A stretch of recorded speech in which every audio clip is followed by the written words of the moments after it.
പുതിയൊരു വീഡിയോയിലേക്ക് സ്വാഗതം. ഏത് മാതാപിതാക്കളും സ്വന്തം മക്കളെ വെറുക്കാനോ അല്ലെങ്കിൽ സ്വന്തം മക്കളോട് തല്ലൂടി നടക്കാനോ ഒന്നിനും അവർക്ക് സാധിക്കില്ല. അത് മക്കള് മാതൃസ്നേഹം എന്ന് പറയുന്നതൊന്ന് വേറെ തന്നെയാണ്.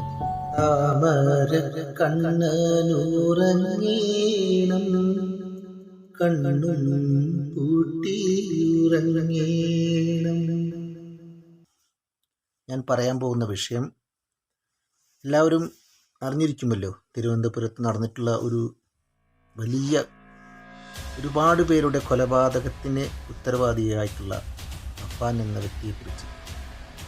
ആ വ്യക്തിയെക്കുറിച്ച് മാത്രമല്ല പറയാൻ പോകുന്നത്, ആ വ്യക്തിയുടെ ഉമ്മയെക്കുറിച്ചാണ്. ഒരുപക്ഷെ ഞാൻ പാടിയ ഈ പാട്ട്, താമരക്കണ്ണൻ ഉറങ്ങണം എന്ന പാട്ട്, ഒരുപാട് പാടി ഉറക്കിയിട്ടുണ്ടാവും ആ മാതാവ്, ഇല്ലേ? ചിലപ്പോൾ തൻ്റെ സാരിത്തുമ്പിലെ ഒരു ഭാഗം ഏതെങ്കിലും ഒരു മരത്തിൽ കെട്ടിയിട്ടോ അല്ലെങ്കിൽ ജനലിൻ്റെ കമ്പിയിൽ കെട്ടിയിട്ടോ ഇരുത്തി ആട്ടിയിരിക്കാം. എങ്ങനെ? ഇതുപോലെ താമരക്കണ്ണൻ ഉറങ്ങണമെന്ന് പറഞ്ഞു.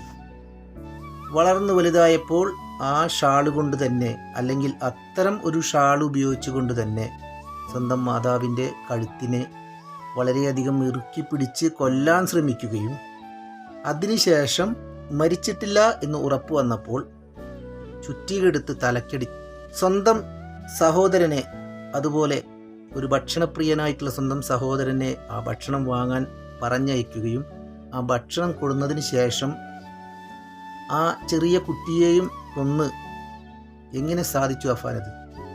അതുപോലെ സ്വന്തം കാമുകിയെ, ഉമ്മയുടെ അല്ലെങ്കിൽ ഉപ്പയുടെ ഉമ്മയെ, പിന്നെ ബന്ധക്കാരായിട്ടുള്ള രണ്ടുപേരെ, മൂത്താപ്പ മൂത്തുമ്മ എന്ന് പറയുന്ന രണ്ടുപേരെ, ഇവരെയൊക്കെ കൊന്നതിന് ശേഷം ഒരു കൂസലുമില്ലാതെ ചങ്ങല അല്ലെങ്കിൽ കീച്ചെയിൻ കറക്കിക്കൊണ്ട് ഞാനിങ്ങനൊരു പ്രക്രിയ ചെയ്തിട്ടുണ്ടെന്ന് കൂട്ടുകാരനോട് പോലും പറഞ്ഞ് സ്റ്റേഷനിൽ പോയി ഹാജരാകുമ്പോൾ അവൻ്റെ മനസ്സ് എന്താണെന്ന് എനിക്ക് മനസ്സിലാവുന്നില്ല.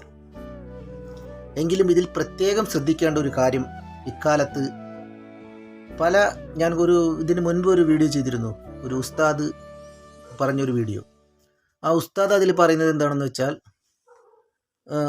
ഒരു മകന് വീട്ടിലേക്ക് വന്നു കഴിഞ്ഞാൽ ഉമ്മ സ്വൈര്യം കൊടുക്കുന്നില്ല എന്ന് പറഞ്ഞിട്ടുള്ളൊരു വീഡിയോ.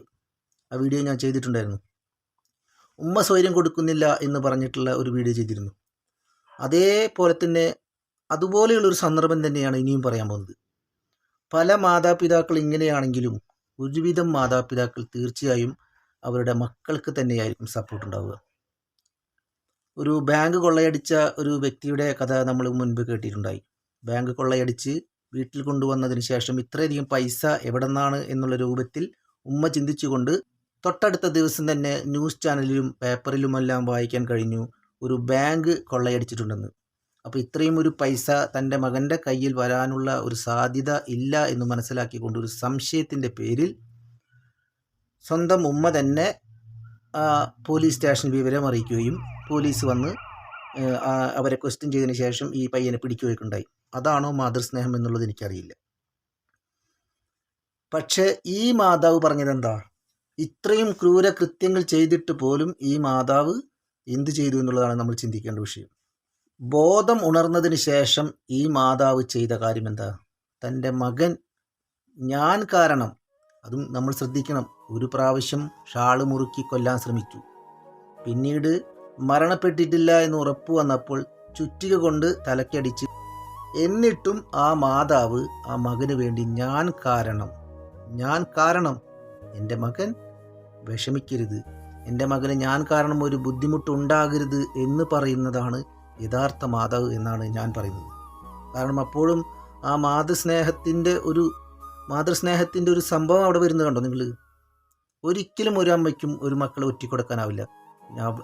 അമ്മ അല്ലെങ്കിൽ ഉമ്മ മരണക്കിടക്കയിൽ നിന്നും എന്തോ ഒരു പടച്ചവൻ്റെ ഭാഗ്യം കൊണ്ട് ഉയർത്തെഴുന്നേറ്റ് വരുമ്പോഴും എൻ്റെ മകൻ എന്നെ ഇങ്ങനെ ചെയ്തിട്ടല്ല, ഞാൻ കട്ടിലിൽ നിന്ന് വീണതാണെന്ന് പറയുന്ന ഒരു മാതാവിൻ്റെ ആ മാതൃസ്നേഹം നമ്മളിതിൽ പ്രത്യേകം മനസ്സിലാക്കി. ഞാൻ കൂടുതൽ ഇതിനെക്കുറിച്ചുള്ള ഡീറ്റെയിൽസ് അല്ല പറയുന്നത്. കാരണം ഒരു മാതാവ് ഒരു മകനെ രക്ഷിക്കാൻ വേണ്ടി, അല്ലെങ്കിൽ ഞാൻ കാരണം ഒരു കഷ്ടപ്പാട് അവൻ ഉണ്ടാകരുത് എന്നതാണ് ഏതു മാതാവും ആഗ്രഹിക്കുന്നത്. ഇവിടെ പല സ്ഥലങ്ങളിലും കണ്ടുവരുന്നത് എന്താ? പല മാതാപിതാക്കളും അവർക്ക് പ്രായമാകുമ്പോൾ പ്രായാധിക്യം കൊണ്ട് എന്തെങ്കിലും ചെറിയ ചെറിയ വിഷമങ്ങൾ ഉണ്ടാകുമ്പോൾ ചില മാതാക്കൾ പുറത്ത് പറഞ്ഞ് നടക്കുന്നു, എൻ്റെ മകൻ ഇങ്ങനെയാണ്, എൻ്റെ മകൾ ഇങ്ങനെയാണെന്ന്.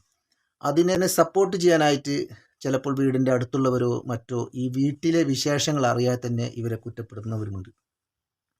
സ്വന്തം ബന്ധക്കാരായിട്ടുള്ള ആൾക്കാരോ അല്ലെങ്കിൽ ഈ മാതാവ് ചെന്ന് പറയുമ്പോൾ മുത്തുമ്മയുടെ വീട്ടിലോ അല്ലെങ്കിൽ മുത്താപ്പയുടെ വീട്ടിലോ അല്ലെങ്കിൽ കുഞ്ഞുപ്പായുടെ വീട്ടിലൊക്കെ ചെല്ലുമ്പോൾ അവരും കൂടി അങ്ങനെയാണോ ഇങ്ങനെയാണോ എന്ന് പറഞ്ഞ് ഇതിൻ്റെ സത്യാവസ്ഥ അറിയാത്ത ഒരുപാട് ആൾക്കാരുണ്ട്.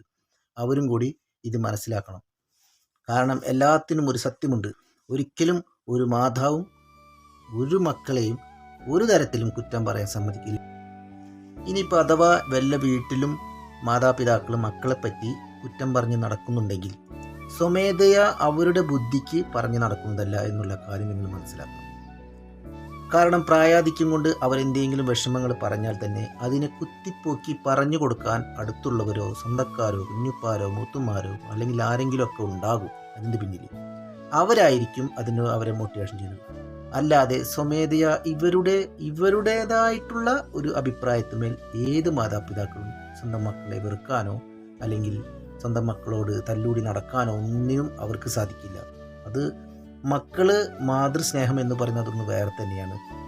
എല്ലാ വീട്ടിലും എല്ലാ സൗഹൃദങ്ങളും നല്ല രീതിയിൽ ഉണ്ടാകട്ടെ എന്ന് ആത്മാർത്ഥമായിട്ട് ഇതിൽ നമ്മൾ പ്രാർത്ഥിക്കുകയും ചെയ്യുന്നു. അപ്പോൾ ഇനി കൂടുതലൊന്നും പറയുന്നില്ല. കൂടുതൽ വിശേഷങ്ങളുമായി അടുത്ത ടോപ്പിക്കിൽ വരുന്നതാണ്. എല്ലാവരും സപ്പോർട്ട് ചെയ്യുക.